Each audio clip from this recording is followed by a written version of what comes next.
Kalyani এক্সপ্রেসওয়েতে trolley ব্যাগে যুবকের দেহ উদ্ধারের ঘটনায় সামনে এলো চাঞ্চল্যকর তথ্য। জানা গেল মৃত যুবক ও অভিযুক্তদের পরিচয়। কিভাবে ওই যুবককে খুন করা হলো, অভিযুক্তদের জিজ্ঞাসাবাদে সামনে এলো সেই তথ্য। তবে ট্রলি ব্যাগে অভিযুক্তরা কেন ৬৫,০০০ টাকা রেখেছিলেন তা নিয়ে ধন্দে তদন্তকারী অফিসাররা। পুলিশ জানিয়েছে, মৃত ও অভিযুক্তদের বাড়ি রাজস্থানে। মৃত যুবকের নাম ভাগারাম। অভিযুক্ত দুই যুবকের নাম কৃষ্ণ রাম সিং এবং করণ সিং। তিনজনে গিরিশ পার্কের একটি বাড়িতে পাশাপাশি রুমে ভাড়া থাকতেন। করণ সিং এবং কৃষ্ণরাম সিং একসঙ্গেই থাকতেন। তাদের কাছ থেকে চুড়িদারের পিস কিনতেন ব্যবসায়ী ভাগারাম। দুজনের কাছে ৮ লক্ষ টাকা দেনা হয়ে গিয়েছিল তার। দীর্ঘদিন ধরে টাকা চাইতেন এই দুই অভিযুক্ত। পুলিশ জানিয়েছে, টাকা না পেয়ে ভাগারামকে খুনের পরিকল্পনা করে করণ এবং কৃষ্ণরাম।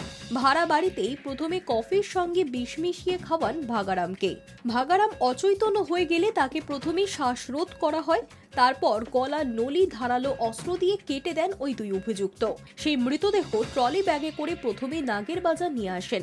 নাগেরবাজার থেকে আবার ক্যাব গাড়ি ভাড়া করে নিয়ে আসা হয় ঘোলা এলাকায়।